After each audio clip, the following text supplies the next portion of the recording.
अस्सलामुअलैकुम दोस्तों, एक बार फिर आपका खैर मकदम है इस चैनल पर। और आज का टॉपिक सुन के आप में से बहुत लोग कमेंट करने लगेंगे, क्योंकि आज हम बात करेंगे दो ऐसी शख्सियतों की जो एक ही खून से थे, एक ही ज़मीन से थे, एक ही ईमान से थे, मगर दोनों अपनी अपनी जगह एक अलग दुनिया थे। आज का सवाल है उस्मान बे वर्सेस ओरहान बे, कौन ज़्यादा पावरफुल था? तो दोस्तों सीधा शुरू करते हैं।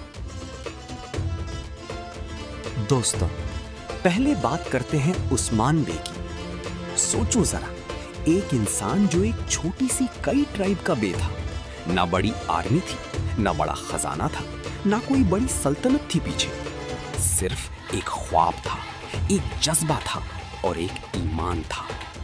और उसी ख्वाब से उसने वो बुनियाद रखी जिस पर आगे चलकर एक ऐसी सल्तनत खड़ी हुई जिसने 600 साल तक दुनिया पर राज किया।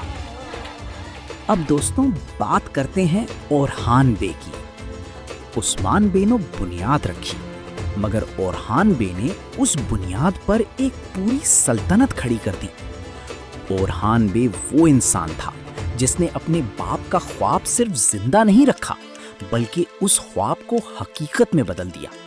उसने बुरसा फतह की, उसने इज़्निक फतह की, उसने पहली बार एक ऑर्गेनाइज्ड ऑटोमन आर्मी बनाई और उसने सियासत को तलवार से ज्यादा तेज हथियार की तरह यूज किया। दोस्तों, अब करते हैं सीधा मवाजना। तलवार की बात करें तो उस्मान बे एक जंगजू था जो मैदान में शेर की तरह लड़ता था। उसने अपनी पूरी जिंदगी दुश्मनों के बीच गुजारी। हर रात एक नया खतरा था, हर सुबह एक नया मोर्चा था। वो थकता नहीं था, गिरता नहीं था, और दुश्मन उसका नाम सुन के कांपते थे। मगर ओरहान बे भी कम नहीं था दोस्तों। उसने भी बुरसा के लिए सालों तक मुहासरा किया। उसने भी बिजांस के साथ मैदान में टक्कर ली। उसने भी अपनी जान दांव पर लगाई। मगर अगर सिर्फ तलवार की बात करें तो उस्मान बे एक दर्जे ऊपर था।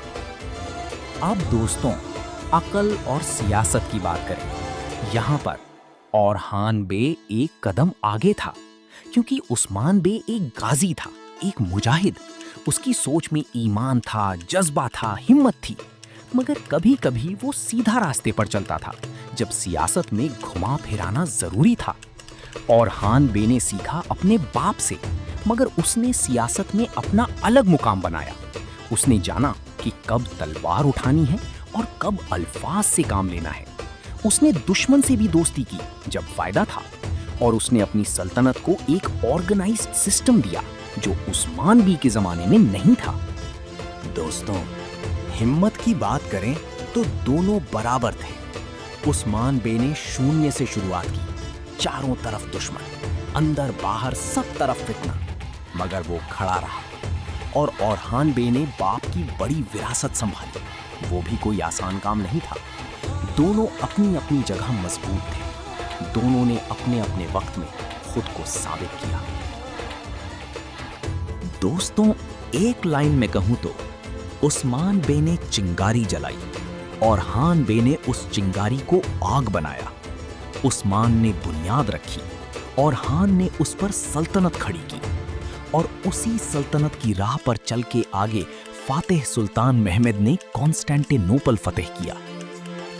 दोस्तों, सीधा जवाब ये है, तलवार में उस्मान बे आगे था, सियासत में ओरहान बे आगे था, विरासत में दोनों ने मिलके दुनिया बदली। ये मुकाबला नहीं था दोस्तों, ये एक बाप और बेटे की कहानी थी। दोनों एक दूसरे के बगैर अधूरे थे। कमेंट में बताओ आपका जवाब क्या है। लाइक, शेयर और सब्सक्राइब जरूर करो। बेल दबाना मत भूलना। अल्लाह हाफिज।